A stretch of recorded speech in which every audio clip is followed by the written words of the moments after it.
Fire Safety Council. Wanted to show a small token of appreciation to all the associate council board members, the executive board, and all of our partners for all they have done and continue to do by providing a small lunch and snack today. So there's sandwiches and fruit and some water in the back for anybody that cares to have some. So thank you. But thank you to everybody. Oh, and we also have some books that we had done, brochures, wildfire preparedness workbook that we got with our part of our Title III money that we all got to apply for. And so I brought enough for everybody to take one and look at them, and might be able to use them in the future. So help yourself. Thank you.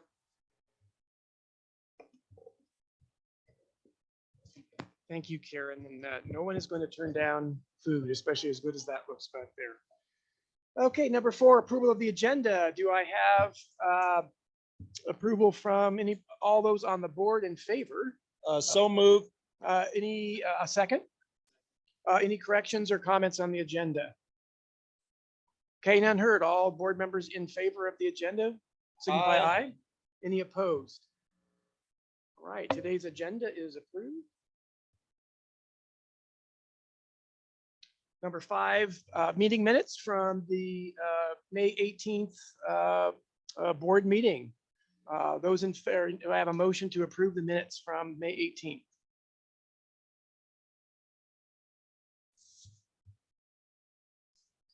A second. Okay, I have a motion and a second. Any comments, corrections on the minutes as presented? Hearing none, seeing none online. All those in favor signify aye. Aye. Any opposed? Okay, May 18th minutes are approved as presented. Okay, item 6, this is a time for public comment, not specifically for Fire Safe Council activities, but for any general public comments or things for the good of the order. Looking around the room, not seeing any. See no hands online. Okay. This time, item 7, community council reports. This is an opportunity for any of the associate fire safe councils to give a brief update or comments on what's occurring in your community or events. David. Last night, Mark Acuna and I went to the City of Placerville City Council meeting. Last year, we got a $5,000 grant. We're trying to become a regular permanent line item on the budget, and they approved us again for $5,000. So hopefully we'll be able to do that. I did submit an application through Friends of Seniors to the county for a $500 grant for a disabled senior lady for some mitigation work, and found a provider for her. So hopefully that goes through. And our goal is to have the entire Placerville Fire Safe Council be we'll do it in 4 quadrants, but become a Firewise community. So we'll have 4 quadrants, 4 Firewise communities. It's going to tie up with the police chief's, I guess, evacuation responsibility map. So they have northwest, southwest, southeast, whatever's left. quadrants, and they will match up with our fire safe zones, fire wise zones. So thank you. Thank you, David. Looking online, I see Michael Conley has his hand raised.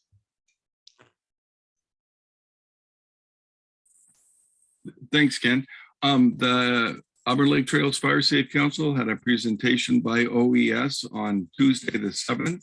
It was supported by CAL FIRE, the El Dorado County Fire Protection District, and the SC Large Animal Rescue Group. And we had well over 100 people in attendance. It was a great event. Thank you. Thank you, Michael. Okay, other comments? Janet Berenson, Occoquan Fairplay. Janet Berenson, Occoquan Fairplay. We held our first green waste drop-off day with our Title III funds. It was hugely successful for the first effort that our Fire Safe Council has put together. We had 57 loads of material dropped off, and we were fortunate to have Hargos Chipping come and donate their time and their chipper to chip all that material. So we were able to maximize our dumpster space, and it was a really good event. We had a lot of positive feedback from the community who came. We also had our defensible space evaluators on site who made personal contact with each vehicle that came through and got a number of signups to actually go out and do additional defensible space evaluations. So it was a huge success for us in our first real event out in the community since we came together. So thanks to the El Dorado County Fire Safe Council for the Title III funds that they gave us to be able to put this on. Thank you, Janet. I saw Karen had her hand up. Oh, yeah. Mosquito Fire Safe Council, again, we'd like to thank the board for the Title III money. We were able to produce the brochures, get some new pop-up tents and table coverings and banners. We will also be having our summer fire safety event in July with a luau buffet, free luau buffet up at Dyer Lake. So we will get all that information to Jody to put on the webpage when we're ready for that. So, and you're all invited. Sherry Hawk online first, and then we'll go to Chris Payne. Hi, everyone. We're having our evacuation event on June 26th. That's Sunday at 9:30 in the morning at the Goldrich Forest Lodge at 4101 Opal Trail. We will have Office of Emergency Services, Large Animal Rescue, Animal Services, and our Neighborhood Radio Watch, and hopefully some activities for kids so parents can attend. We're still working on that. But anyone is invited. We've actually sent postcards to 315 new residents in the area, which I was really surprised we had that many. So hopefully they'll come and attend and learn what evacuation is about. That's my report. Thanks. Nice work. Thanks, Sherry. Chris Payne. I just wanted to comment about Argos. They came to my house, gave me a bid to do some weed whacking, and also I wanted them to look at mastication. What I like about them is that they said, no, we can't do the mastication because it's too much fire danger. They were concerned about fire danger, and I think anybody who turns down work obviously is pretty special. So I just wanted to give a kudos to Hargos and thank them from coming over and doing the weed whacking that I needed. That's tough for me to do anymore. So thank you. And that's Patterson Ranch Fire Safe Council. Yes. Strawberry. Thank you. There you go. You got it. Hi, Angel Ball, Strawberry Fire Safe Council. I have 2 items. My first item is we held our first community meeting in Strawberry on May 21st. It was a great success. Everybody was super excited about all the information that was provided. And the second item is the Title III funds. We used ours, or using ours, for green waste dumpsters. And so far, we have hauled out 3 40-yard dumpsters full of debris slash whatever you want to call it. And today, the 4th one is being delivered. And the community is absolutely in love with the program. So thank you all very much for the funding. That's it. Thank you, Angel. Yes. Push and hold the button down so it turns red. There you go. Elizabeth Standevan. I guess we're in the process of getting the Sandridge Fire Safe Council up and going.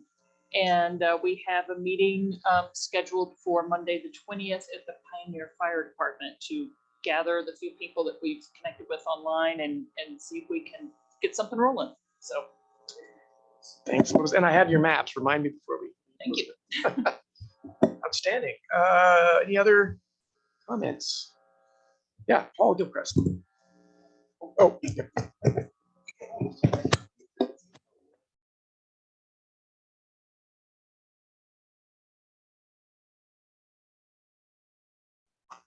Paul Gilchrist, Greater Cameron Park Area Fire Safe Council. We will be participating at the Summer Spectacular this year. It's back in after 2 years of absence. So we'll be there with Cameron Park Fire and CAL FIRE doing that. Also, we have partnered with the Cameron Park CSD in putting into their strategic plan, becoming a Firewise or establishing Firewise communities throughout the Cameron Park area.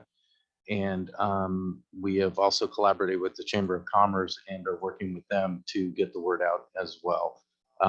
So meetings coming up with their Fire and Emergency Services Committee and their board the next several weeks to push that ball forward.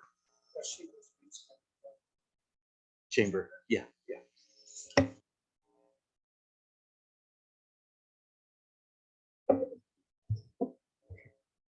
So thank you, Paul. All right, and we'll see any other comments online. I think here Sherry's hand is a lingering hand, but just grab my attention if you need something new, Sherry. I don't see other comments in the room, so thank you. A lot going on, and it's exciting to hear how folks are using in different ways the Title III funding and actually how beneficial that's been and well received out on the ground. So moving to number 8, informational items, chair's report. I got a couple of things. One is the Board of Supervisors, I should say El Dorado County has approved internally moving the current year Title III funds, which is just short of about $121,000 to the Fire Safe Council with the idea that it be continuing use in the Defensible Space Program for seniors, veterans, and low-income residents. So it still has to go through a formality to the Board of Supervisors, but the existing contract between El Dorado County and the Fire Safe Council is in place. And so there's a process to transfer that money. So we're still waiting for sort of the formality piece, but there's a strong intent within El Dorado County to ensure that money comes to the Fire Safe Council. So I'll give folks more of an update later, but excited to see that being made available. We've talked about this for a number of months now that we're able to meet back in person again, and we're starting to get a lot more of our stakeholders back and the engagement. We want to build in some presentations periodically to some of the meetings. So we discussed it at the executive board, and we'll be a bit fluid in our schedule. But for our July meeting, we are going to build in a presentation by Animal Rescue program by Lori Page. So we're going to modify the agenda to conduct just the basic business that we need to do, and then allocate as much time as possible to that presentation. We thought that was timely. She was very interested, and as I'm hearing from some of the other councils, others are getting similar presentations out in the associate councils. So if you have other thoughts and ideas going forward, let us know. Let me know, or members of the e-board, for topics. We've got a variety of things we've been making lists of, but I think we certainly want to hit topics that are important to everyone and can provide the best exchange of information. And certainly timing of the year is important to what's pertinent at different times of the year. So more coming there. And then lastly, as we've grown to, I think we're at 27 associate fire safe councils. And as we've grown, it also means it's created, workload across the board and different demands on the different services that folks in the supporting agencies have been providing us. And a big piece of that is in the county surveyor's office, so the GIS program. They've been extremely accommodating over the years, providing maps and support of Fire Safe Council boundary changes, CWPP project information, and just in general, providing support to the county council and individual associate councils with basic mapping needs. With the volume and increase in activity and number of councils, they have reached, the county has reached out to us and asked if we could help do maybe put a little coordination process in place. And so Steve and I are working on that with the GIS program manager and come up with a process. They want to continue to provide the service.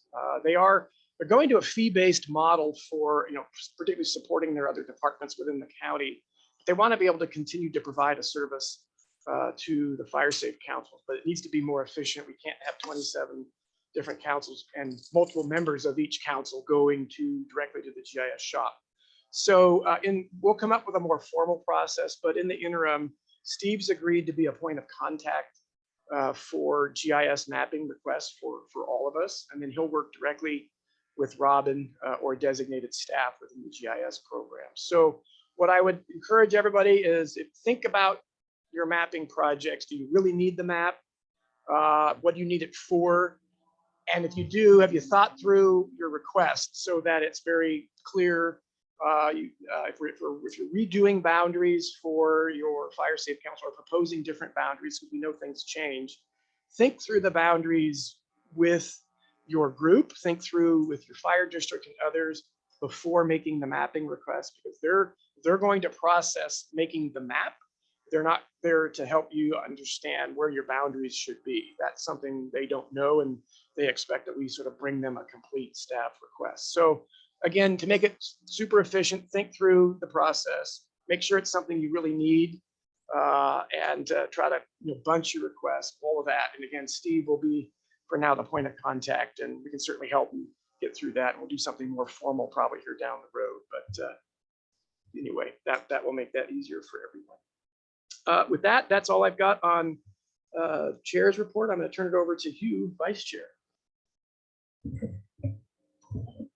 Just to try to keep things a little bit shorter. This average usual stuff that I do every month, I did this month. Okay, same stuff, right? FPOs, all that. Okay, but in addition to that, a couple things that went on. We had a meeting with Blue Ribbon folks, and Kim may talk about that, about hiring a couple more part-time folks. We did meet with them. We're waiting to hear back from them on some names and people that they've looked at. So we had that meeting. The other thing that we're doing is working on all the fair stuff. You all know about everything's going on with fair. So I've been out there a couple times setting that up. We'll be out there today. Anybody wants to go help, we're going to be out there. Alice, Alice, thank you, Alice. Thank you for Alice. Really. She's picked this up and running with it and going full speed, and it's going to be really great. So that's the other thing I've been doing, and that's all I'm going to say for today.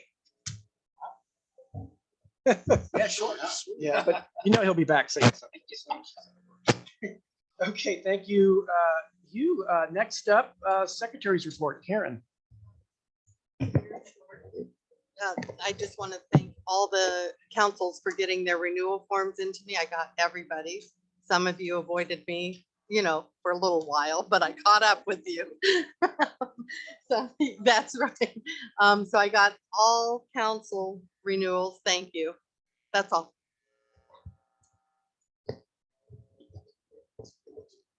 Okay, thank you, Karen. Next up, treasurer's report. And I gave you all, I sent out as a separate email, the May financial statement. So there's nothing out of the ordinary with either the projects report or the April's budget report. The chipping money, we're down to about 19,000, which should technically take care of us through the month of June.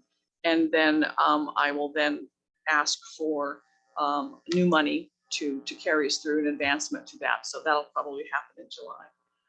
Also, everybody should have gotten the projected budget, the draft budget, which we need to vote on. Does anybody have any questions regarding it?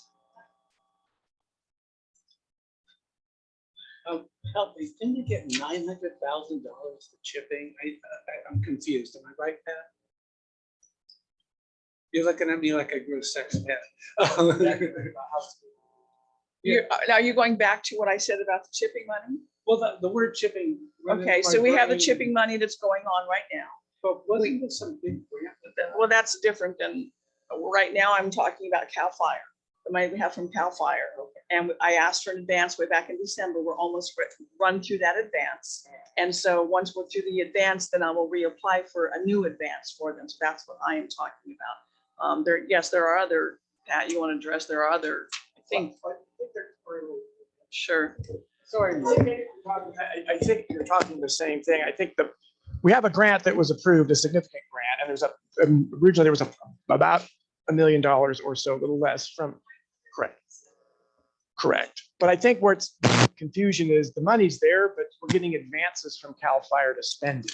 Oh, So when she says 19, that's all that was left in the advance. It's a process issue, I think. I'm just confused. That's okay.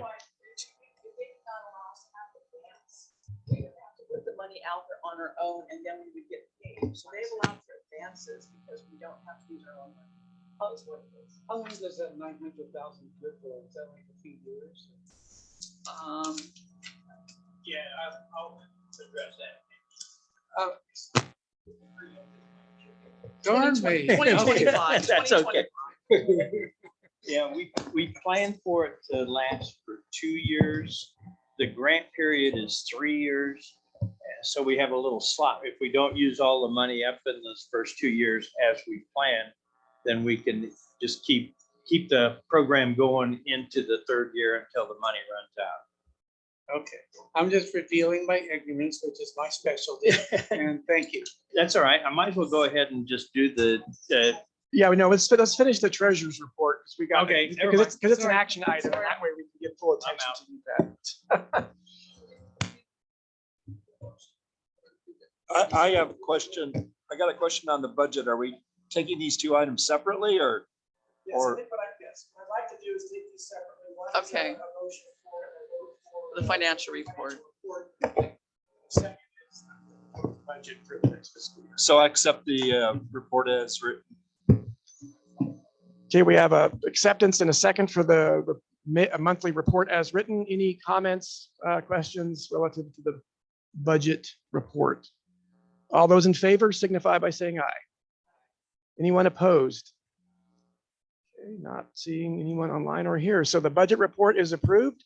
Okay, the second item is the proposed budget for the next fiscal year starting July 1st. Do I hear a motion to accept? No, I have questions. Do you want to take the motion first? Yeah, I'll just take the motion and we'll do questions. So I have to have it. Okay, I move that we will, with adjustments, Okay.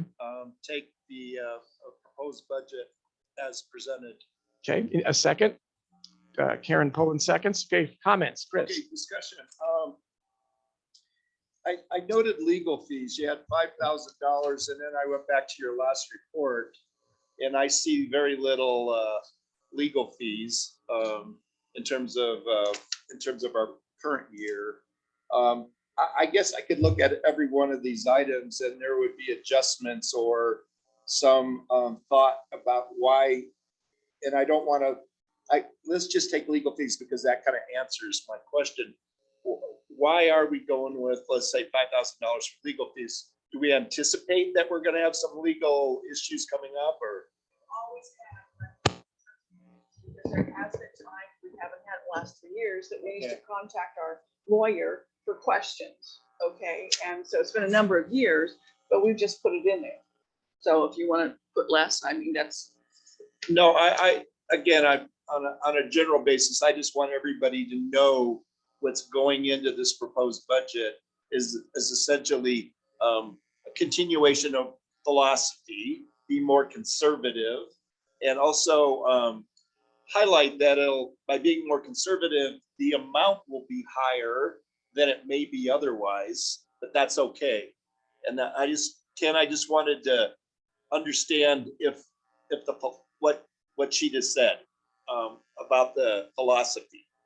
Does that make sense, Ken? It does, and understand that all of the line items in the budget, we're trying to make our best estimate as to what we think expenditures might be. And remember, it's a bottom line budget, so at the end of the day, if we go over in one, we can make some decisions to reallocate from line items. But legal in particular has been one of those. If we have to use it once, we're going to be diving in a fair amount of. It's not a cheap thing, and so we don't want to short ourselves and ensure we have the flexibility to do that if we need to. But we're also making determinations, for example, marketing. We added, I think, several $1,000s into marketing just because we anticipate we're getting out more now, and the possibility, do we need to print more material, just in anticipation of. And so all of the line items, we're trying to, again, looking at past expenses and then kind of projecting forward what we think we might be doing for the year. Just one more. I noted that we did have around 14,000 or so insurance costs, and we're going to 15. That makes a lot of sense. Yes, no more We already councils. got 14 plus. Insurance obviously is not going to go down. So that having that in Correct. there is a. Correct. We have more councils and we have more activities occurring that we're acquiring.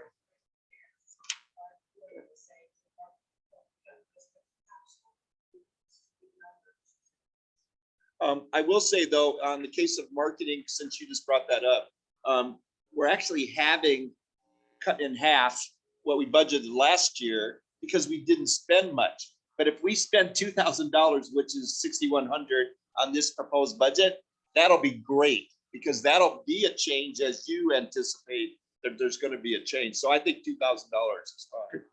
So that completes my questions. I'm just doing what David normally would be doing, but he's awful quiet today. So I don't know. I think he's saving himself for later. So, all right, any other comments? We have a motion on the table in a second to approve with Chris's comments and clarifications.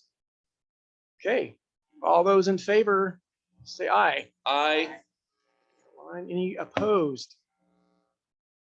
Hearing and seeing none. The budget for the month and the projected budget for the fiscal year are approved. Thank you. Yes, thank you. Okay, next up, E is our partner reports, and it looks like we have BLM, we have Lee Helgeson online. Lee, are you updating us and giving us a report? Yeah, hey, can everyone hear me okay? We got you. Okay, great. Yeah, so I apologize. Schroeder is down in Mariposa County attending their meeting this morning. I wasn't able to come in, so giving this Zoom thing a shot today. Honestly, not a whole lot from us to report on. Status quo as far as operations are going. We are seeing an uptick in large fire support across the nation.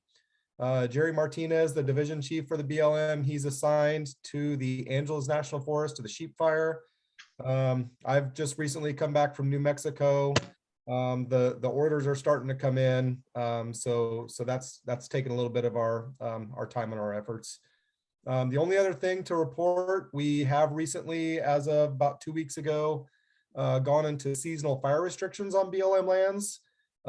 So no smoking outside of roadways, no campfires, obviously, and any mechanical work needs to come through us for a variance. Our defensible space program is still up and running. We haven't been getting a lot of applications recently, and I'm not sure exactly why. But anyway, if y'all want to spread the word that if folks do need to do a little bit of work on BLM, then we do have that permitting process. That's about all I have. If there's any questions, I'd be happy to field them. All right, we have a short question from David. Emphasizing short. Ever the optimist. Folsom Lake Veterans Camp. Are you any hope of getting those folks barracks? Or are they still going to be basically homeless when they're not out on the job? Yeah, so the Folsom Lake barracks issue is being worked on. As you know, nothing in the government is going to happen in a few months. I believe the process as it stands right now, we are identifying parcels, which would be a good fit to construct some barracks. It's not a project that I'm working on personally. Will Harris, Chief 2 for the Central California District, has been working on that. I would suggest if you're looking for specific updates, you can contact Will, and I'm sure he'd be more than happy to tell you what he knows. And that's what I know about the Folsom Lake situation.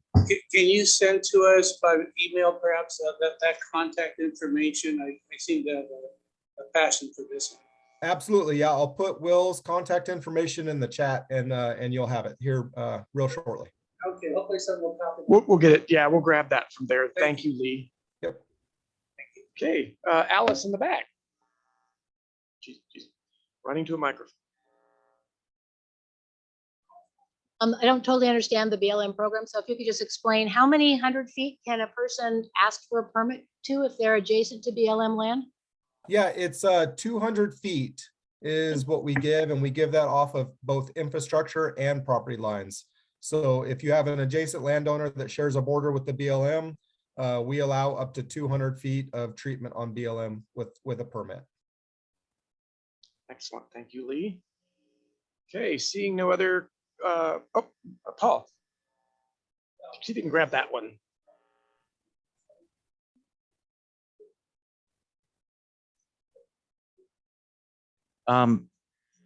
Lee, where does someone go to find the information to request the funds that are available? So just to be clear, there is no funding tied to this permit process. It's simply an allowance to do the work on BLM, which without going too deep, but any work on federal land requires environmental analysis. We've done all that environmental analysis up front, and we're to the point where we can use a blanket environmental assessment and then provide a permit. But unfortunately, we don't have funding tied to that permit process. Great, thank you, Lee. All right, next, and we'll get the chat information from Lee and get the contact information from there for y'all. Okay, next up, we have the full suite of CAL FIRE today, so I will turn it over to the group, including Unit Chief Mike Blankenheim. So go for it, gang. Yeah, so good morning, everybody. Steve DeBenedette. As of last week, I was the acting unit forester, but this week I'm transitioning back into my area forester position. I'll touch on that in a minute after I'm done speaking with a few other report items. A lot's the same as last month's report. We do continue to ramp up our hiring. That involves a lot of training of our seasonal firefighters. They go through a little academy to get them back in shape, and then some of the new firefighters kind of get on board with CAL FIRE. So with that, you're going to see a lot more personnel throughout the unit. Our defensible space inspections are ramping up, and we're doing a lot more training. This week in particular, we have what we call the intermediate firing class going on. So you see some smoke in there down at the Van Vleck Ranch Gun Club, BMP we call that, and then the Baki Ranch as well. So a lot of activity on that front, just bringing new firefighters in, some training, and we're responding to more and more calls. It's that time of year. We've actually sent some engines out of county on a few occasions as well. So we're just about there on that busy front there. So on the resource management side, I'll say this every time I'm here, but that salvage logging continues. And I know that the Forest Service is ramping up their operations too. So we're going to see a lot of log trucks on the road trying to get that merchantable material off of those burned areas. As you guys know, the fire prevention grants were awarded. The El Dorado County did well on that. Patrick McDaniel, our forester, or he's our VMP coordinator out of the unit out of Camino, will be your primary point of contact for facilitating that process as you go forward on those fire prevention grants. And then just kind of, to kind of conclude what I have to say here is that, when I came here in the beginning of the year, started attending these meetings, I introduced myself as the acting unit forester. I was kind of imposter Tom Tinsley for a while, if you will. But I'm happy to announce that the unit has made a great hire. That new 2705 or unit forester is Megan Sheeline. She's here with me today. She's the real new Tom Tinsley, but will develop into actually the Megan Sheeline, which is kind of, let's say, a new and improved Tom Tinsley. So a lot to come on that. But we here in the unit are super excited to have Megan on board, and she will now be your primary contact for the El Dorado County Fire Safe Council. And so with that, I'll conclude the report. So thank you. SCHEELINE. It's on the agenda too as well, if you need that, so. All right, no, so anyway, thanks, Steve, thank you for that. And Megan, welcome. And Thank you. Of course, you're happy to have you say anything, as well as Chief Blankenheim. I don't have anything to say today other than thanks for welcoming me to this group, and I look forward to working with you all. Cool, all right. Thank you all, and yeah, we'll definitely, we got you on speed dial now, Megan, and careful what you ask.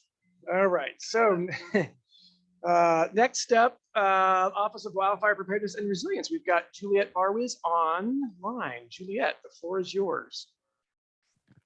Good morning, everybody. Not a whole lot to report at this time. We are getting all ready for the fair this week, so that's very exciting. We'll have our cooperative presence with the other agencies, so that's something we're looking forward to.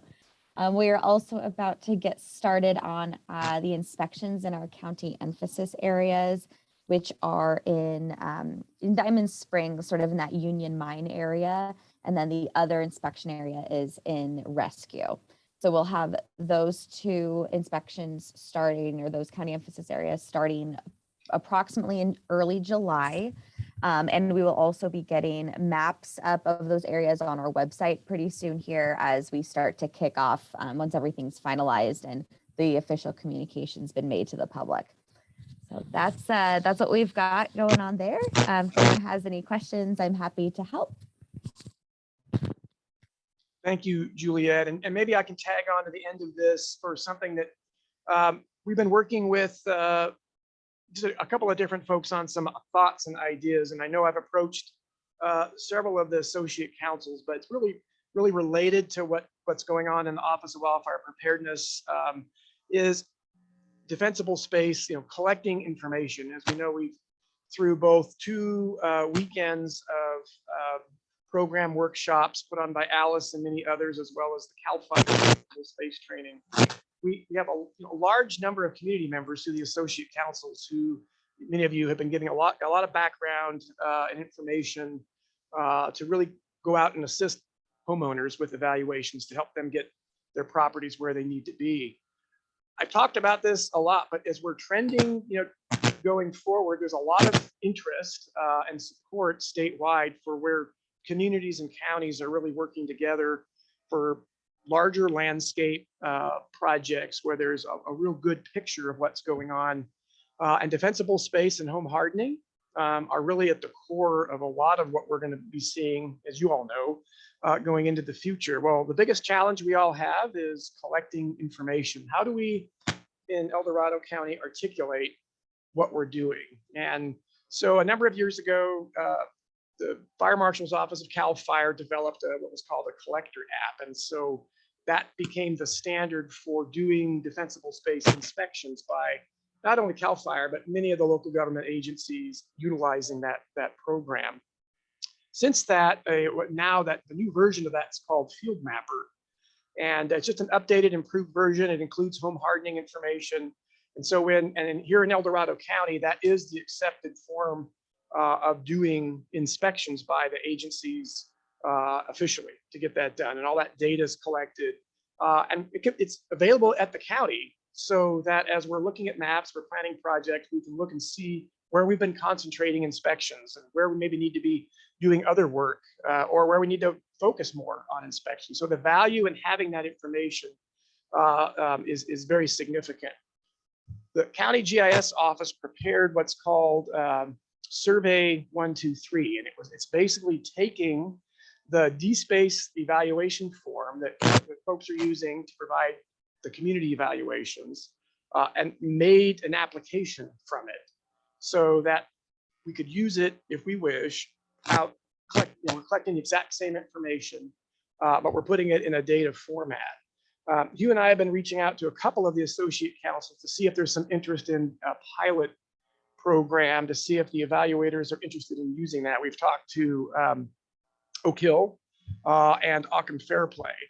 And there's definitely interest, but at the same time, of course, there are questions coming up about, well, what's the data being used for? And who gets it? And is it going to trigger, inspections? And is it going to bring, agencies out? So we have questions to answer, but I can tell you the intent of building the Survey 123 is not to trigger an inspection by an agency, and quite frankly, not necessarily even share specific information about pass, fail, deficiencies, etc. But the idea being is there's a lot of good information. If we just even know how many homeowners we've touched through defensible space contacts, we can start really populating the areas in the county, showing where our collective efforts are, not just any one of the agencies or not just the Fire Safe Council efforts. In many cases, the Fire Safe Council efforts, they're going into local storage, but no one can see where you've all made that effort and where that work's being done. And going forward, grant opportunities and others are going to be looking at where are we making our effort and what programs do we have in place that's showing community outreach. So we're going to be talking more about this going forward, and we're certainly going to be working with Oak Hill and Occam Fairplay or any other associate council that might be interested in at least engaging in this. But we all, of course, want to build in the comfort level, the sort of the governance of how we use it so that everyone's comfortable with what it does and what it doesn't do. So anyway, more about that going forward. And if folks have questions, certainly hit us up and we can chat some more. But a lot of that is centered right in the office that where Juliet's working there, because her program does a lot, again, with helping with defensible space. So anyway, I took a little side trip there. Thank you. I don't see anyone from Fire Chiefs Association specifically. So what I will do is we have Marshall Cox representing the fire prevention officers today, and I'll just turn it over to Marshall to cover the full suite of information that he has. All right. Thank you, Ken. Can you hear me okay? Yep. Got you loud and clear. Awesome. Well, hello, everybody. Marshall Cox representing the FPOs. Nothing of significance from the FPOs or the chiefs that's pending at this time, but I do have some updates, about 4 updates here. One of them is recently we approved the Wildland Urban Interface Fire Protection Plan Standard for all fire agencies throughout the county. The purpose of that standard is to communicate the minimum fire safe regulations of the state and the county and the local fire code officials, and match that up with the general plan requirements of the county for these wildfire safe plans for certain areas. So that standard can be found at the El Dorado Hills Fire website. We're working with the chiefs in order to update the fire prevention officers website through their website. So stay tuned on that.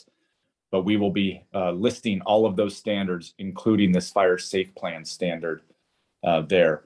One of the key factors in that standard was very clearly clarifying when these plans are required. So there's 5 categories for when they're required. And there's also who can prepare these plans. In the past, it was just registered foresters. But as we all know, those are far and few between. And Bill Draper, who's been helping us out over the years, is trying to retire.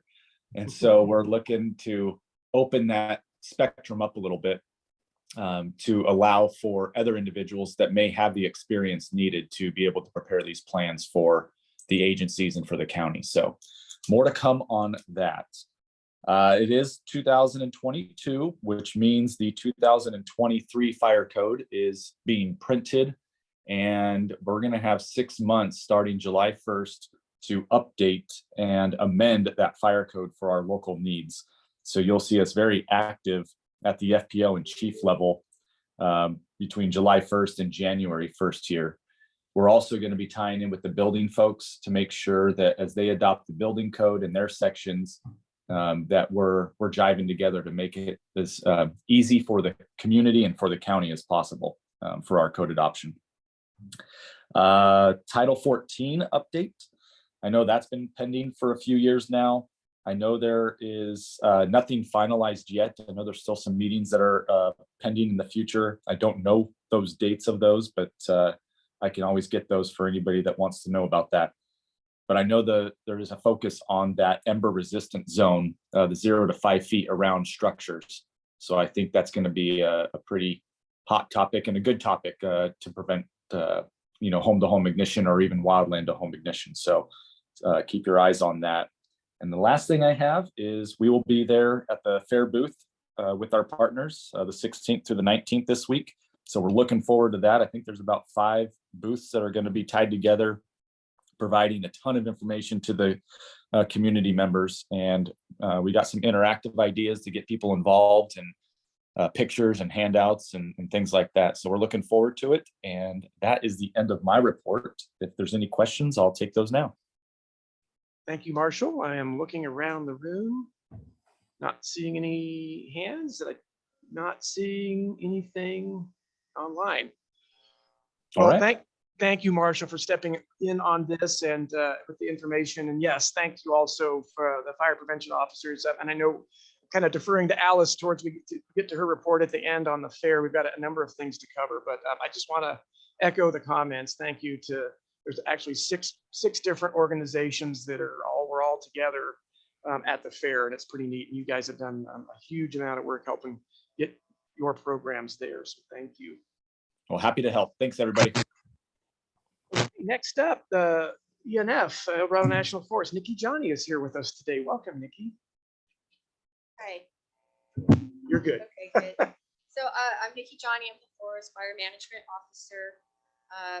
As you know, Teresa recently retired at the end of April. Her replacement is going to be Jacoby Waters.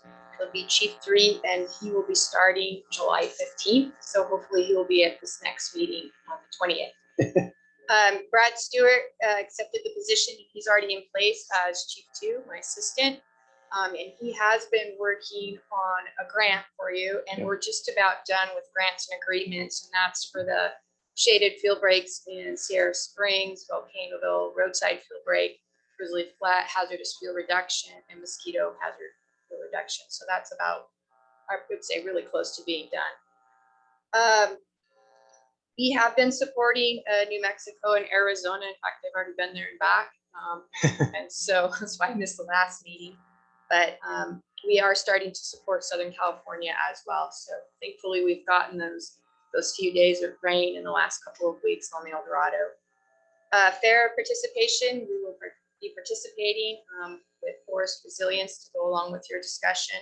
And we'll also be sending out Smoky Bear prevention products for the kids. So we'll bring some of that. Lindsay McCain is our contact for that. And to report unless there's any questions. Looking around the room, online, not seeing any. Well, Nikki, thank you. And yes, Lindsay's been great. She's one of the, I got Michelle in the back. I'll grab you, Michelle, but she's been great. Forest Service, the Forest here is one of the partners at our display.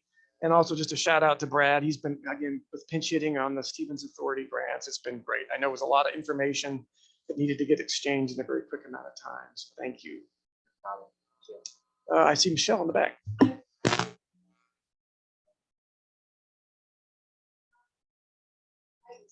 have information. I stuck his name on the sign-in sheet for you guys to email him. Great. We'll make sure that gets out too. Thank you, Nikki. Okay. Seeing no others there, we'll move on. I don't see any RCD representative either in the room. Oh, Maya. I know you're not the RCD specifically, but anything from the RCD side that okay.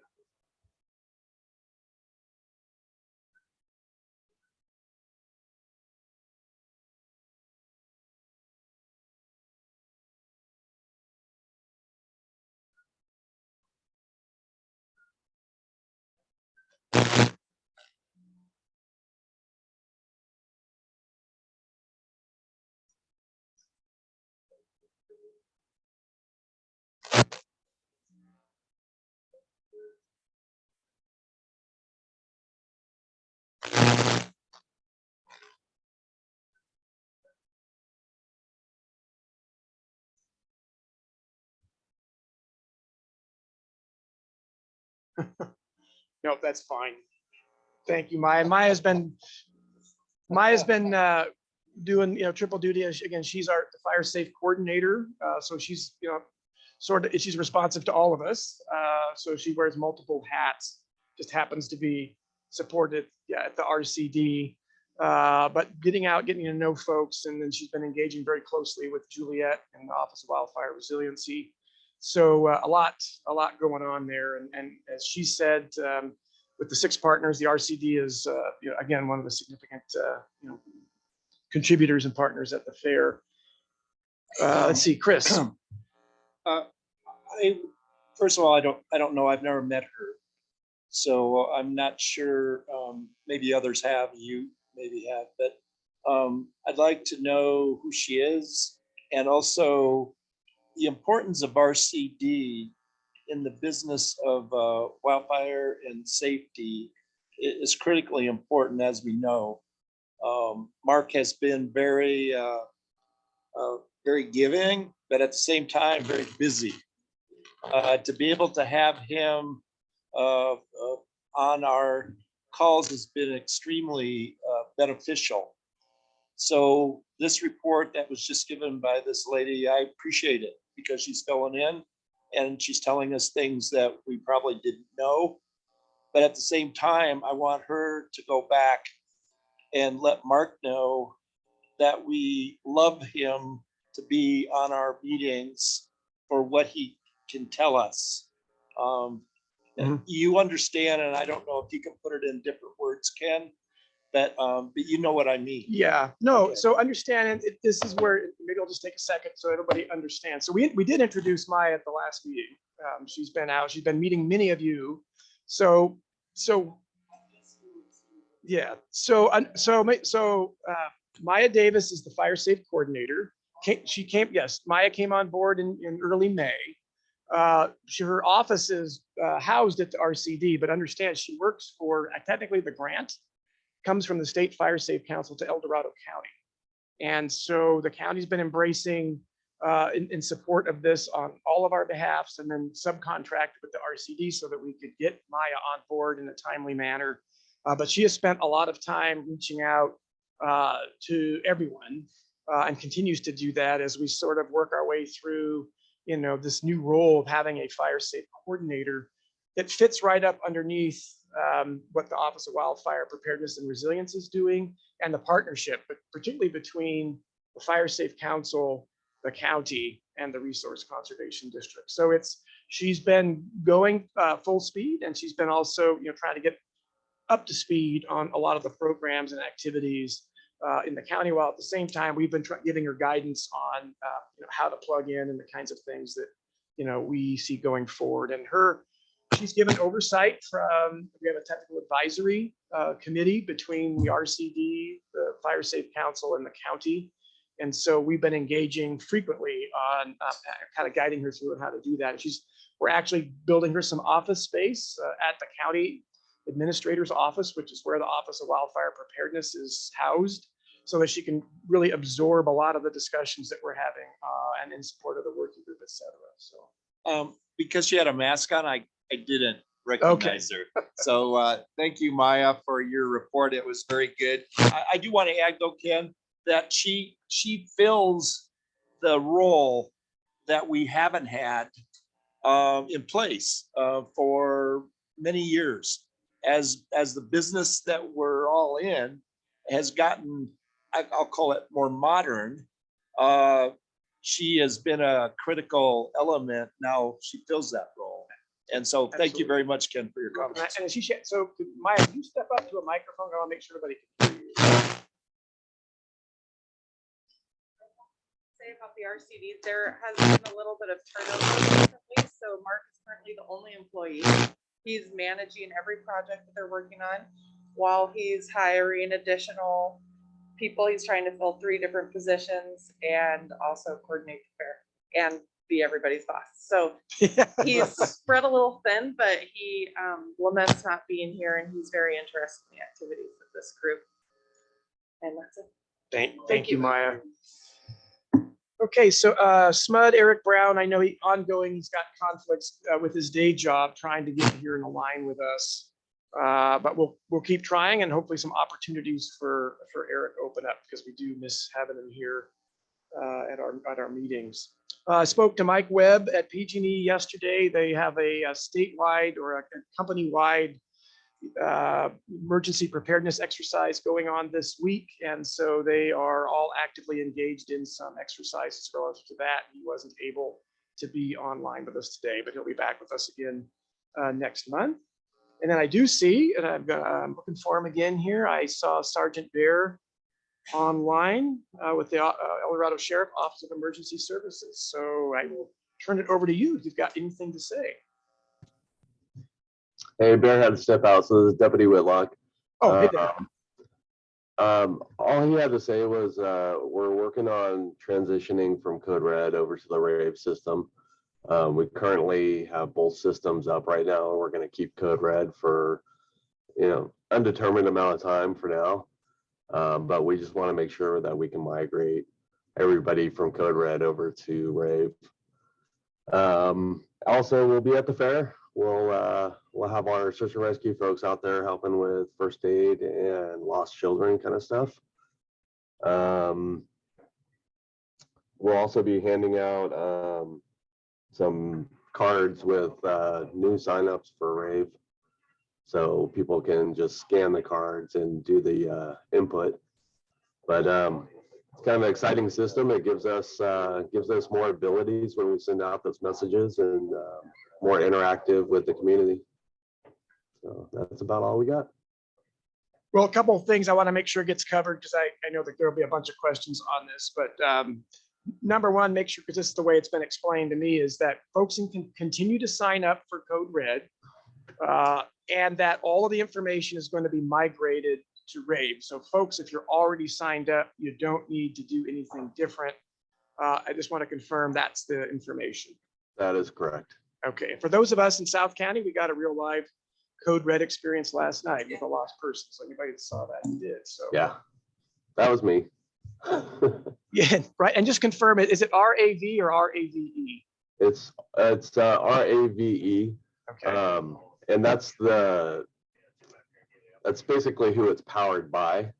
So we gave it our own name. So it's going to be called El Dorado County Emergency Alerts, but it's powered by Rave. So I think that the main thing is no one should get hung up right now in this change. The bottom line is we keep signing up for Code Red, and then as information flows out, this will just naturally, there'll be a transition, and then the new program, the new signups will all be, that information will all be available. Correct. Yeah, and that's why we're going to keep Code Red. So if they're signing up on either system, we'll just keep migrating over the new signups over to the new system until we're confident that we have everybody and we haven't lost anybody in transition. Good.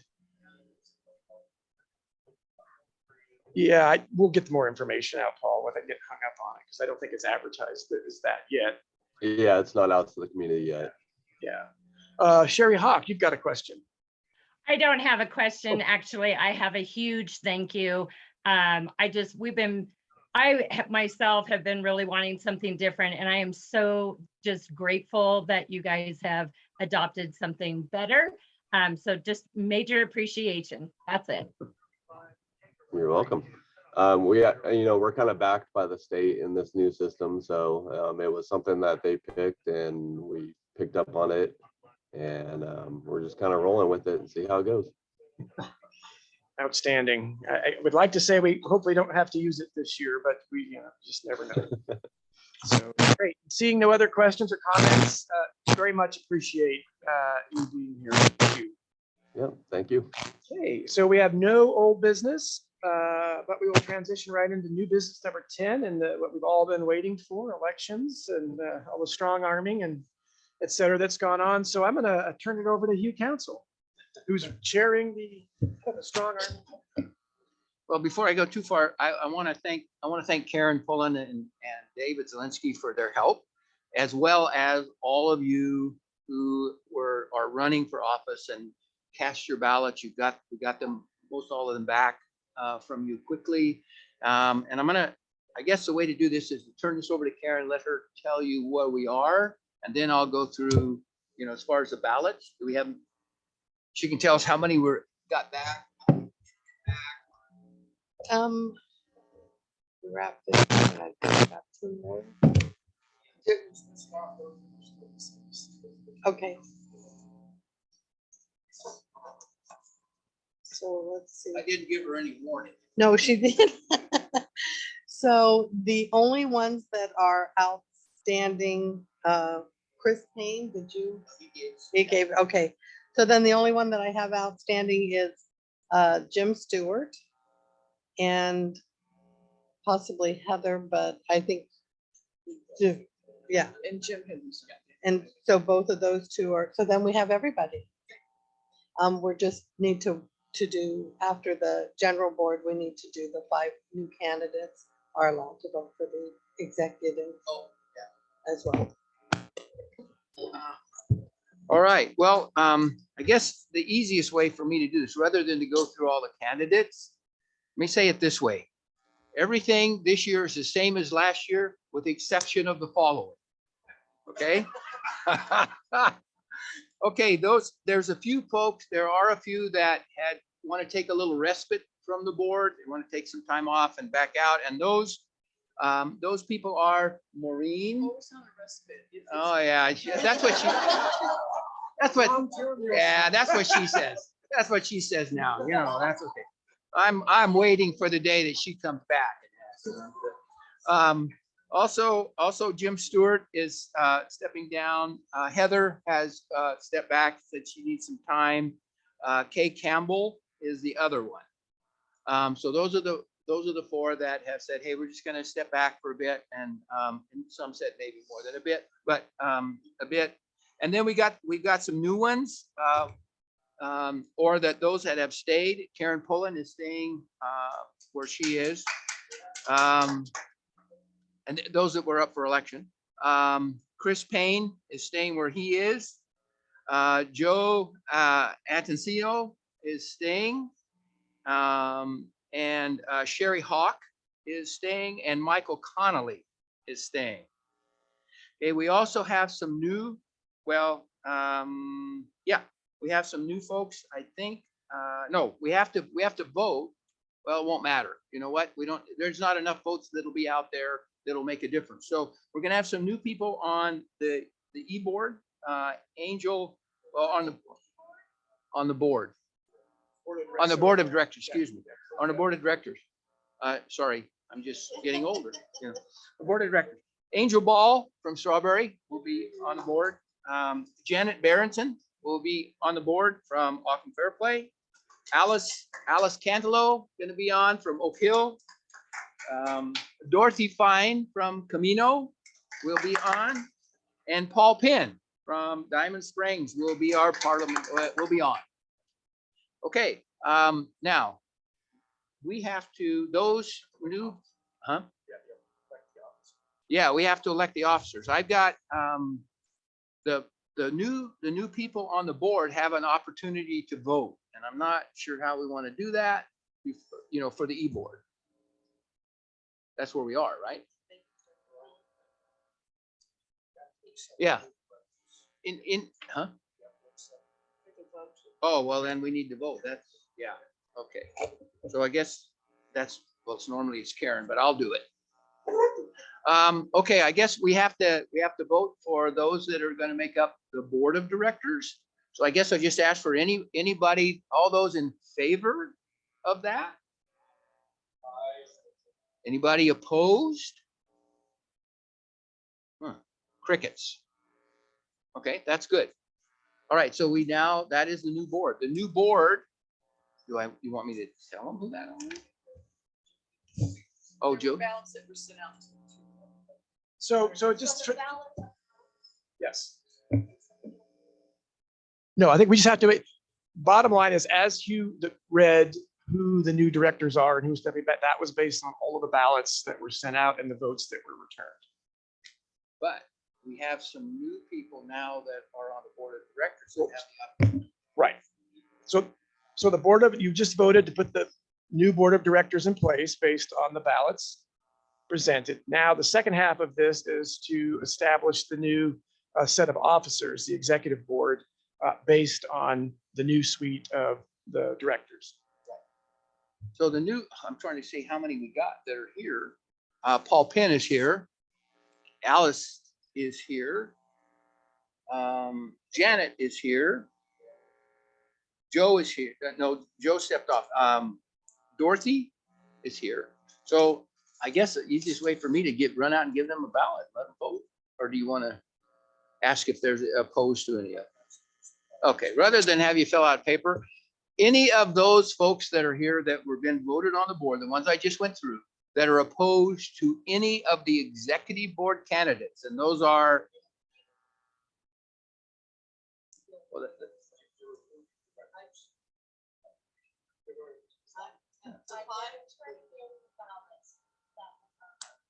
yeah.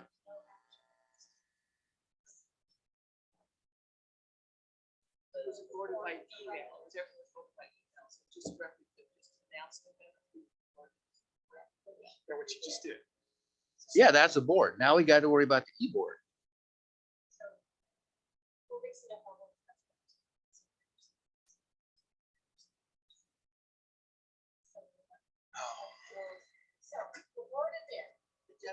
The- The general board is now in place. Now we're voting for the executive board member. We voted for that. Did the new directors receive the ballot to vote for the board members? Every one of the 5 new board members received the ballot. They were told they could not vote till they were elected onto this board, but they did in fact receive the ballot. And did they turn those into? We just voted them in. So they know who the candidates are. They know who the candidates are, all 5 of them. Yes. Sorry, I'm trying. No. Ducks in a row here. Yeah, yeah.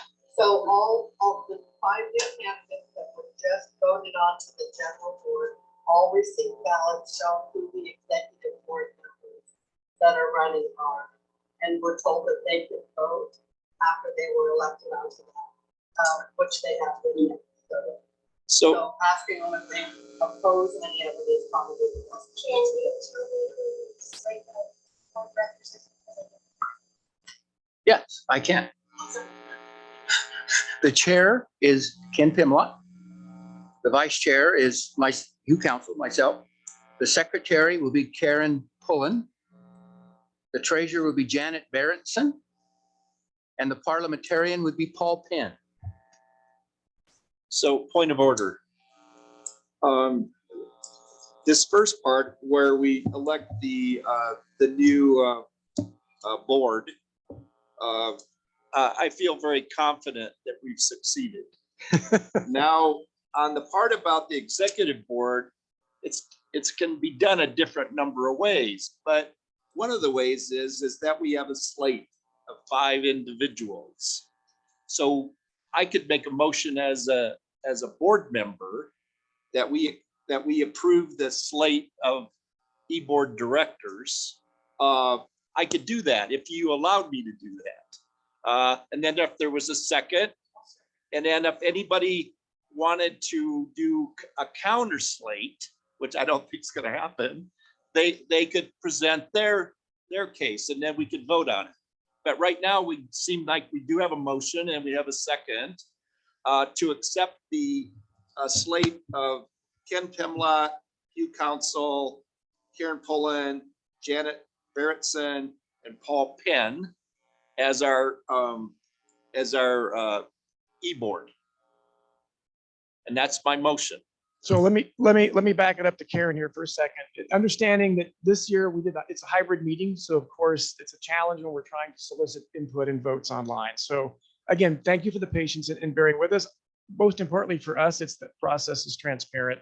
You as chairing the election committee working with Karen, reached out to do this dual process, get the board of directors in place, but concurrently prepare the slate of officers, the executive board. That all went out at the same time. There has been no change in the 5 individuals that are identified as the executive board or the E-board. the e-board, if you will. So Karen's got I think a comment to make. So all of I will call it the general board of directors that we have already established has been accepted. The ballots were all turned in for that. We have all 17 of them, 17 or 18 of them. And then the same goes for the executive board of directors. We have approval or ballots that were turned in from everybody for that, with the exception of the 5 new directors that are now entitled to vote for this executive board. So I would say, if there's any opposition, speak now or forever hold your peace. Till next year. Karen, And so- I've already made a motion as a board member. There's a second. We have that on the table. This is just discussion related to my motion.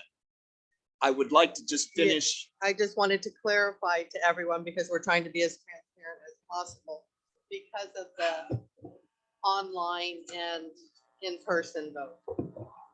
Since we're in discussion, Paul Penn. Unfortunately, I've read the bylaws as the parliamentarian. And I'm just looking here and it says, the executive board shall be composed of the chairperson, the vice chairperson, the treasurer, secretary, parliamentarian, and the executive coordinator, latter serving ex officio. I don't think it needs a vote. I think by nature of being appointed to those positions, they're therefore on the executive committee. And I don't think you actually need a vote.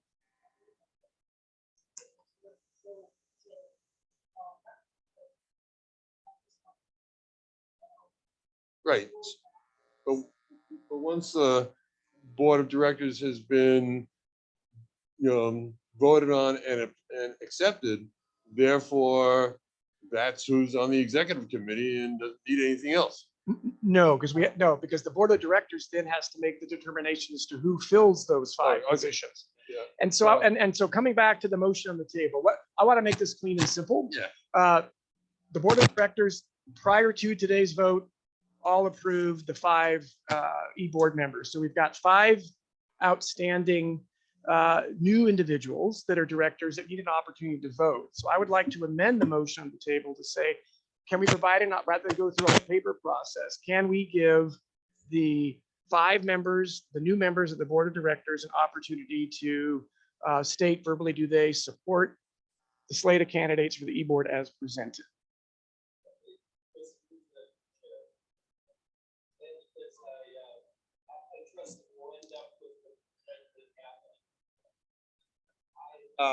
I will amend my motion to assess the 5 from the 5 individuals, whether they approve the motion or not.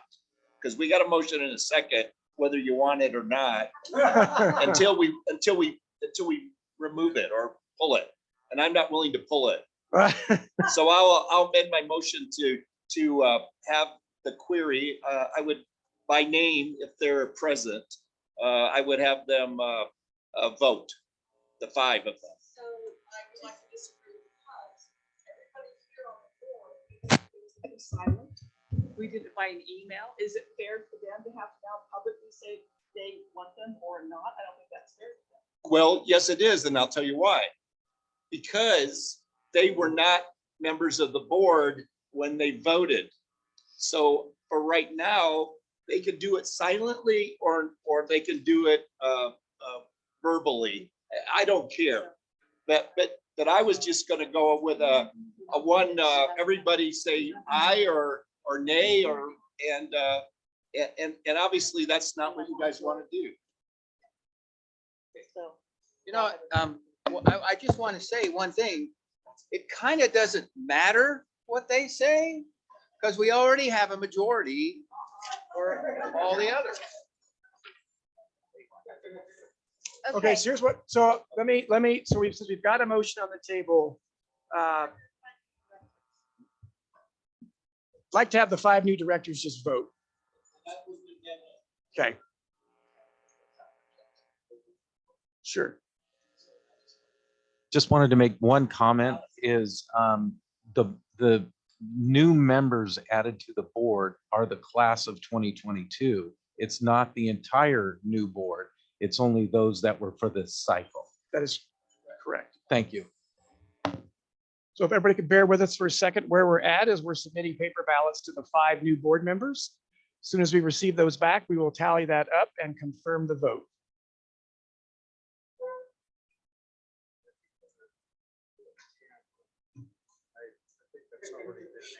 Okay.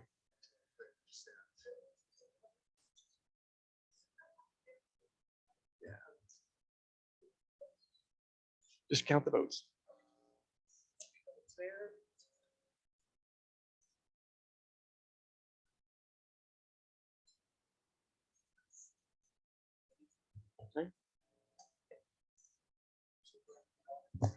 Okay, I've received the ballots from the 5 new members of the board, of the general board. Their ballot for the members of the executive board, and they've all carried unanimously. So for the point of clarification, then the new chair, I'll continue on as chair. Ken Pimlott, Hugh Council's the vice chair. Karen Pullen is the secretary. Janet Berenson is stepping up as the treasurer, replacing Maureen. And Paul Penn is stepping up as the parliamentarian, replacing Steve, who was filling in for the job when Jim Stewart stepped down. So 2 things. One, I'd like to welcome the entire new board of directors as well as the executive board to the next year. So thank you all for stepping up. I think a round of applause, number 1. But also number 2, and we'll do some more shaming at a later date, but I want to sincerely thank Maureen for a number of years of commitment to this program. And anybody that's been working in this for any length of time knows how much work goes into this, and most of the work is behind the scenes trying to take care of all of us as associate councils and trying to keep the board of directors out of trouble. And it's a lot of effort and work, and 6 years. So, and then I would also like to thank Steve for pinch hitting and stepping in when Jim needed to step down and we needed the parliamentarian and kind of carrying the flag. So again, as always, for everything you're doing, Steve. Thank you to everyone for powering us through the vote. I know it's process can be a challenge, but we needed to do it right. We need to make people comfortable. Everybody was comfortable. So thank you. All right, 10B, council renewals. You may have already touched on it, Karen, but let me.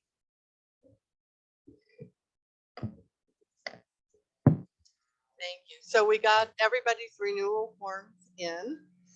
So it's time to just list, say who all of the councils are, and then we're going to approve them. I have everybody's paperwork. I have checked and double checked and triple checked because Jody gets on me when I do it wrong. So do you want me to just? And there are 27 of them. Auburn Lake Trails Fire Safe Council, Ockham Fairplay Fire Safe Council, Camino Fire Safe Council, Cool Pilot Hill Fire Safe Council, Paloma Lotus Fire Safe Council, Diamond Springs Fire Safe Council, Gallagher Road Landowners Association Fire Safe Council, Georgetown Divide Fire Safe Council, Gold Hill Estate Fire Safe Council, Gold Ridge Forest Fire Safe Council, Greater Cameron Park Area Fire Safe Council, Grizzly Flats Fire Safe Council, Lake Hills Fire Safe Council, Logtown Fire Safe Council, Mosquito Fire Safe Council, Oak Hill Area Fire Safe Council, Omo Ranch Fire Safe Council, Patterson Ranch Fire Safe Council, Placerville Fire Safe Council, Rancho del Sol Fire Safe Council, Royal Equestrian Estates Fire Safe Council, Sand Ridge Fire Safe Council, Sierra Springs Regional Fire Safe Council, Strawberry Fire Safe Council, Texas Hill Fire Safe Council, Volcanoville Fire Safe Council, and lastly, Wrights Lake Dark Lake Fire Safe Council, 27. See? So with that, I just want to clarify too, Elizabeth has been doing an amazing amount of work with Sand Ridge and trying to determine what the status was. And at the end of the day, Sand Ridge never went away. And so she did a bunch of work working with Karen to reestablish a set of officers and get her paperwork submitted in time so that Sand Ridge is a viable, continues to be a viable fire safe council. So there was no lapse there. So thank you for that. So with that, the new fire safe councils, the changes, you've voted on these at previous meetings. So what I put before all of you, this is our complete list of associate councils for the coming year. So with that, I basically put it to the group. I just an affirmation about any opposition to the list as presented for the coming year of associate councils. All those in favor say aye. And it carries. Great. Welcome.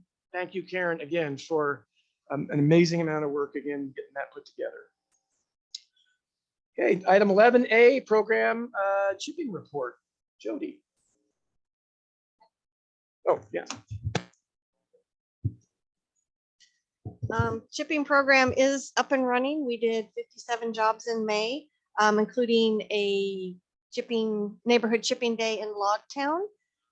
Things are going great. People are still requesting, and as Pat alluded to earlier, we have lots of money. The program will be up and running for the next couple of years. Thank you. Defensible Space Program, Ernie. Ernie is online. Yeah, good morning, everyone. 35% of the applicants have been evaluated already, and 20% of the applicants, the defensible space development had been completed. So it's moving forward at the current rate, so we're doing good. Thank you, Ernie. No questions. Item 12A, Wildfire Resilience and Vegetation Management Working Group. The group hasn't met for a couple of weeks, but we're having a meeting on Friday. Nothing new to report there other than just some of the ongoing projects that we've reported on in the past. I'll have more to report from that group after their meeting and at our next month's meeting. Item 12B, SOFAR project, David and or Lester. Yeah, Lester will correct me on things. Actually, June 23rd, I need some help, and I've put it out to Chris and Lester. The SOFAR Collaborative Landscape Vision and Biomass groups will be meeting, and I'm going to be in Oregon, so I can't cover that. You'll cover it, Lester? Thank you. For both of them? That'd be great. Thank you. If someone doesn't have enough to do on June 23rd, there's also through the Emmett Eldorado Forest Forum, there's a educational meeting at Blodgett. I'm not sure what the topic is. I just got the email from Diane Dealey-Neal last night, but if anyone wants to go over to Blodgett on June 23rd, not you, Lester, please. But if someone would like to know, every time I get a presentation from Blodgett, it's good. I've also been, so Lester and I are both also on the RAC, Resource Advisory Committee. We should probably just add that to the agenda. And I just found out recently I got thrown onto the Water Agencies Collaborative too. So I just want to share with you a little bit of a reflection. My thought is that a fire resilient landscape and a water resilient landscape look pretty much the same. When I just recently drove over Mormon Immigrant Trail in Silver Fork, and my favorite red fir forests were just nuked. And the red fir forest is very critical for our water resilience. And my favorite buddies are all gone. They'd be dead now. When you don't have the red fir forest, you don't have the shading for the snow. If you don't have shading for the snow, I guess if it's cold, it evaporates and then get into the streams. If if it's warm enough to melt, it's gonna get in the streams a lot earlier, which changes, but that means we don't have money in the bank in the late summer, early fall. So there's that. I'll use the crude term that I've heard from others, stems per acre. So when you have 600 trees per acre, you've got too much fuel, and that's when you get our intense fires. But from that, you also get too much evapotranspiration, and so the water doesn't get into the watershed, it goes up into the air. Also with our intense fires, we get hydrophobic soils. That means the water is going to rush through into the watershed. It won't go through a normal melting, dripping process. So there goes money in the bank. Or you have what I call hydrophilic soils, which just get too dry, they act like sponges, and the water doesn't get released in the watershed. So we can be screwed either way. But I think that thinking about a water resilient landscape and a fire resilient landscape together at the same time is the way to go. This is my little epiphany. Lester knows more than I do, but this is what I'm absorbing. Do you want to improve on that, Lester? Oh, gosh, I got a passing grade. He actually knows things. I just make them up. All right. Lester, do we have anything from RAP worth sharing? Thanks, Lester.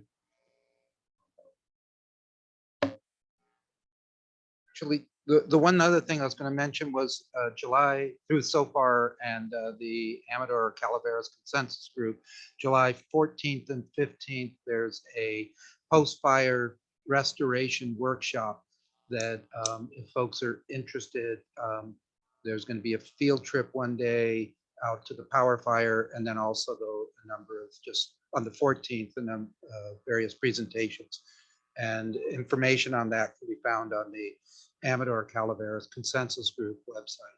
I think also on the SOFAR website. Yeah, and Lester, I'll bet they're too late to go on the field trip because that was restricted to 30, but everyone's welcome on the July 14th for the seminar or the Zoom meeting.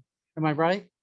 Yeah, although I thought the last I saw that it sounded like there might still be space even on the field. Even on the field trip. Thank you. And as far as the RAC, they're moving forward on some various fuels projects that were proposed, but other than that, there may be another grant cycle coming up sometime potentially in the fall. Oh, that's right. We're still working on Echo Summit. What's it called? Sierra Pines? Yeah, There. the Sierra Pines hazard tree project. Okay, and the, oh, sorry, 1 second, Chris, and Chris is on biomass. On RAP, okay. Oh, on RAP?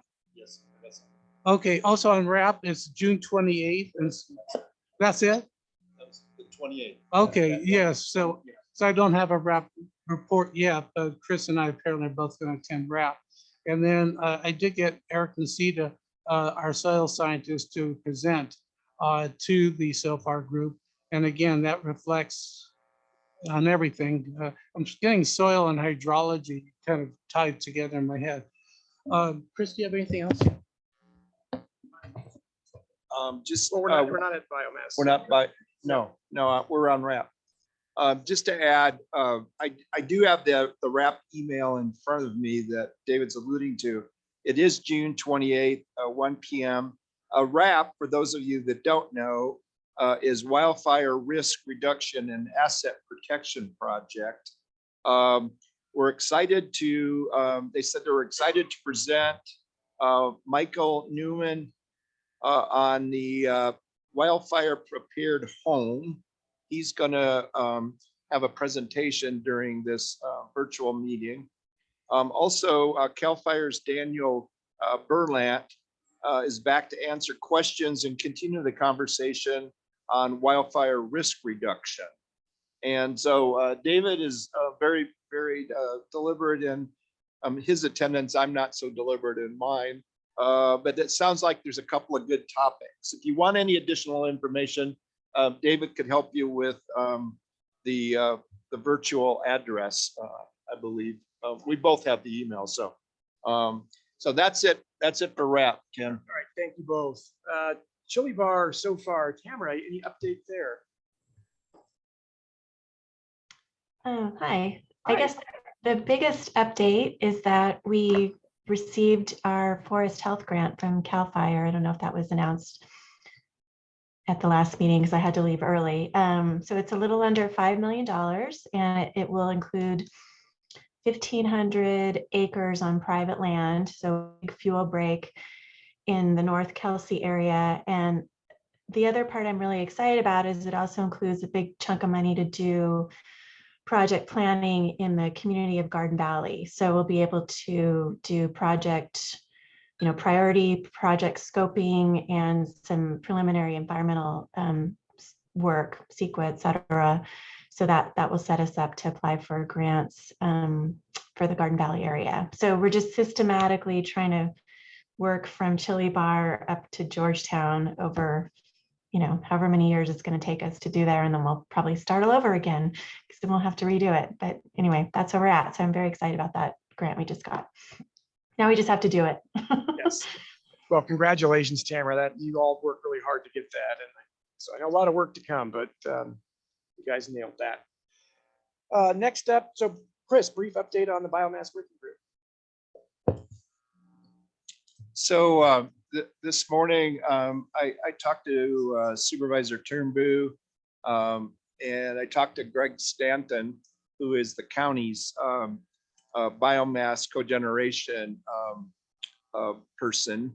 And there was a meeting, I heard about it yesterday at the Board of Supervisors meeting. When they have to and from, that's when the supervisors tell the other supervisors what they've been doing.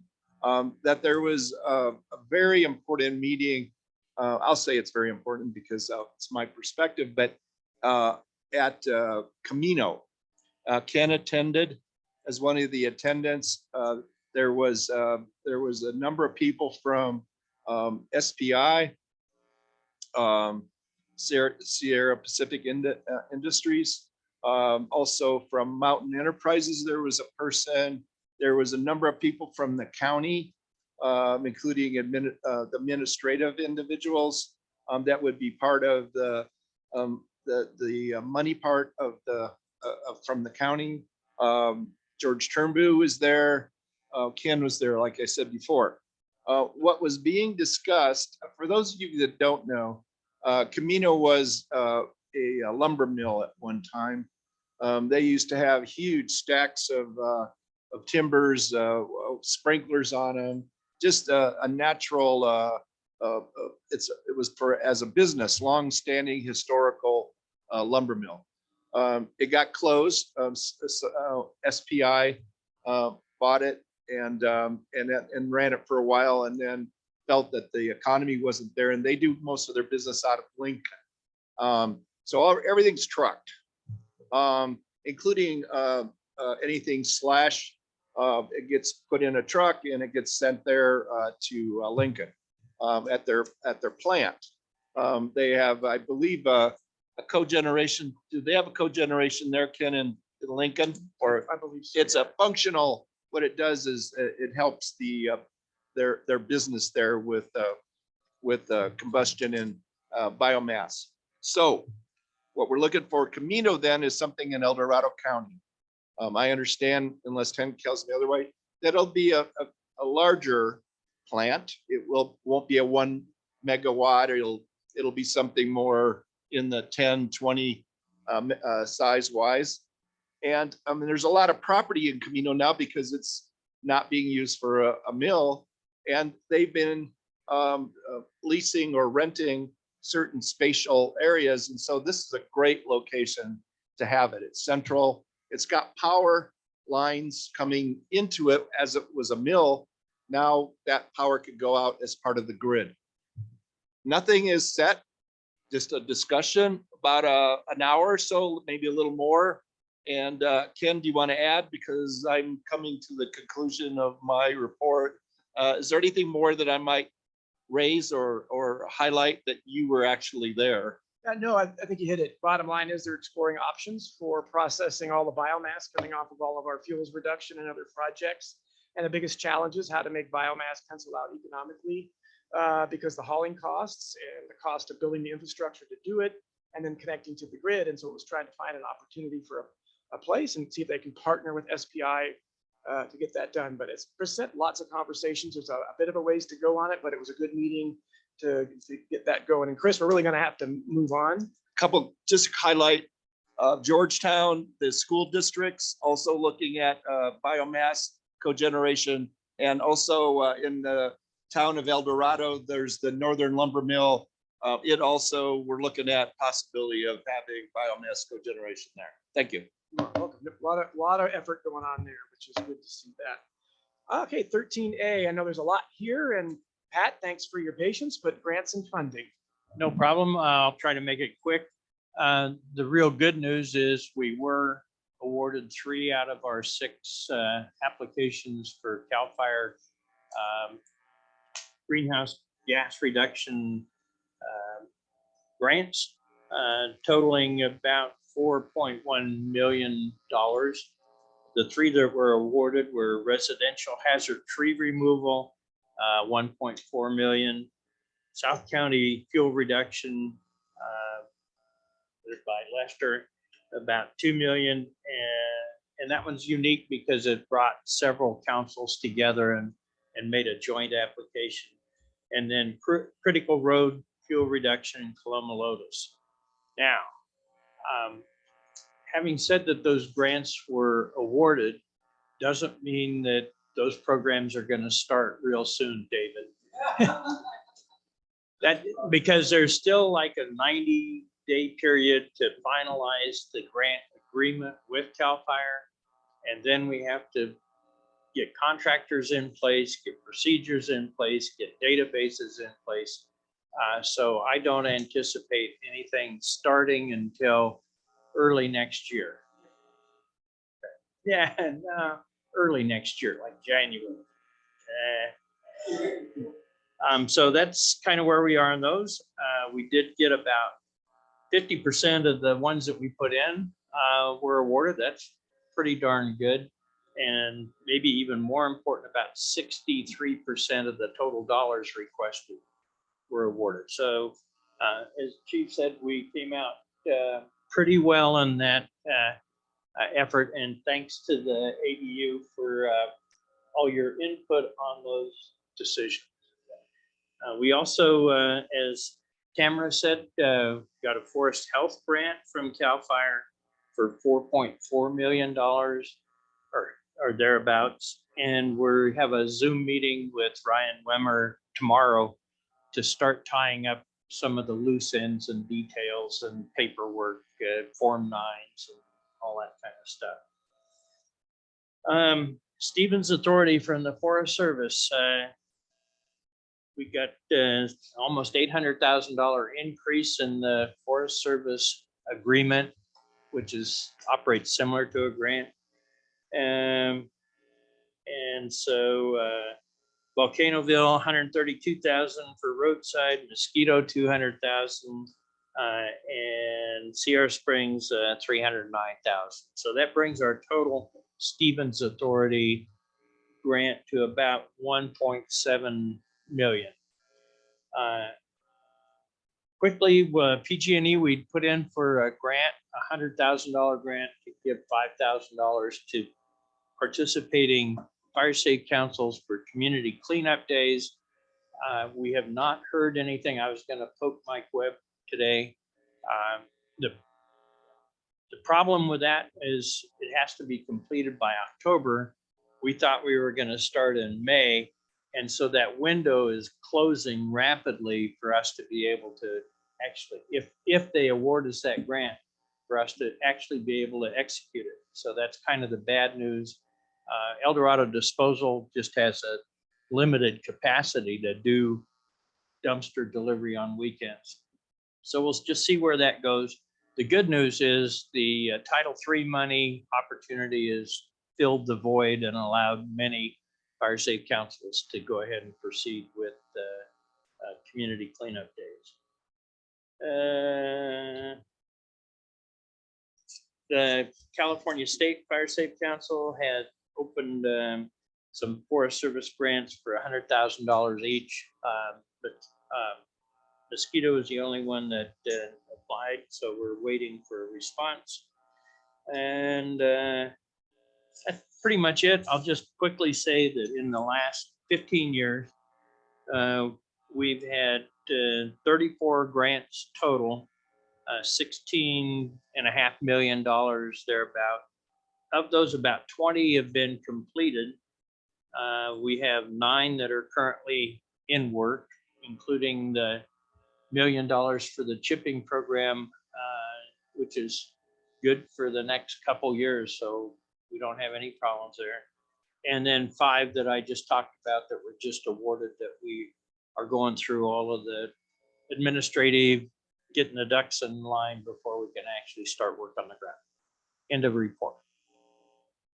Thank you, Pat. And yeah, I think those numbers speak for themselves in terms of the success of this Fire Safe Council and many of the associate councils. You're all working hard, and definitely pat ourselves on the back. You each should, for that amount of effort and work. I know we have a lot of work to do with the grant award, but it takes a lot of effort just to get those. So thank you, Pat.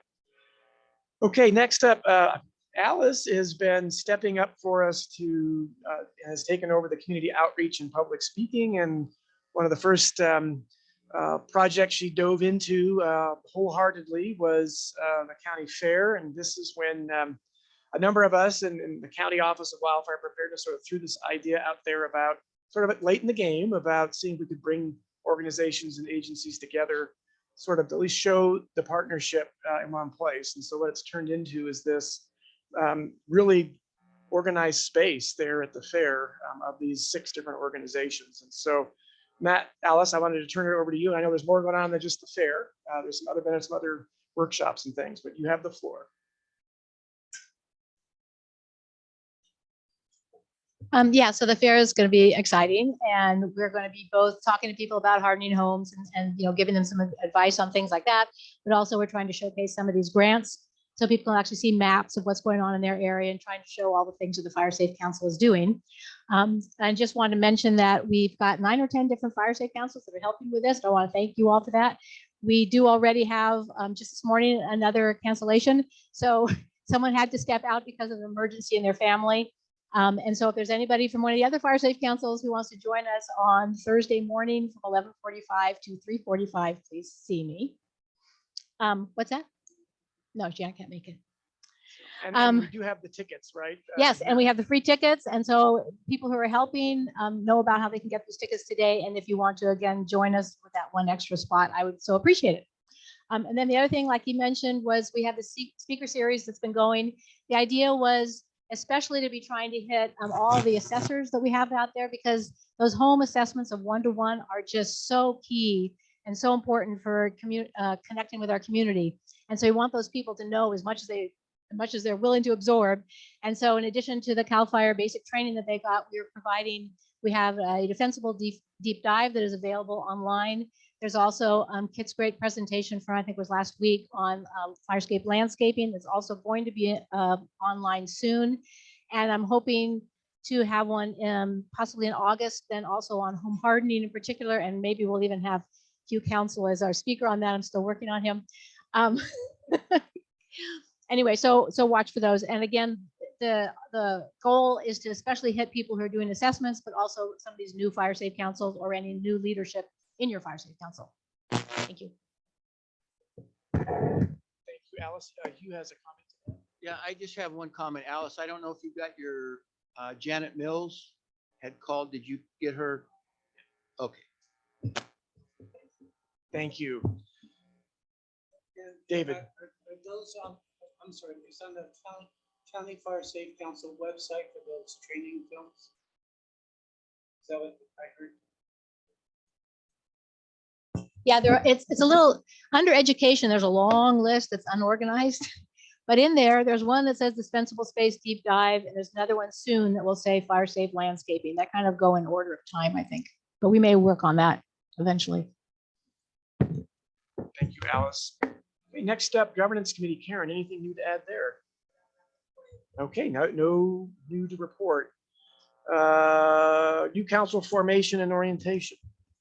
Same thing. The only one Greenstone. We're waiting to hear back from them. Hugh's working with them as well. So yeah, they have some things in their HOA they want to resolve before. I expect to hear back from them probably before next meeting, I hope. Thank you. And we have no reports for marketing and communications nor defensible space. So with that, we are item 14, next meeting scheduled for July 20th. As I indicated, we have, Michelle, you have your hand up, sorry. Well, yeah, we had the round table in the beginning, but go ahead. Grab a microphone.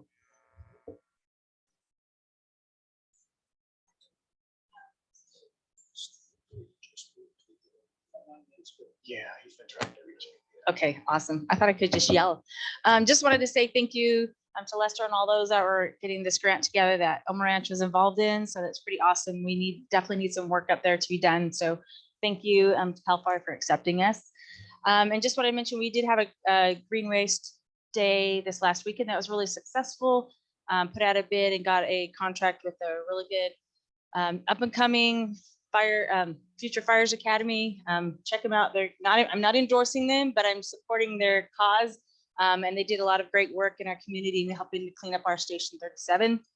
And also Elm Ranch is involved with the Pioneer Fire Department and their fundraising group and with SPI. And we're putting in 4 5,000-gallon water tanks up in the Elm Ranch area to give us some more water that we desperately needed last year. So just wanted to update everybody on that. Thank you. I have an item. Okay, Jody's first. Thank you, Michelle.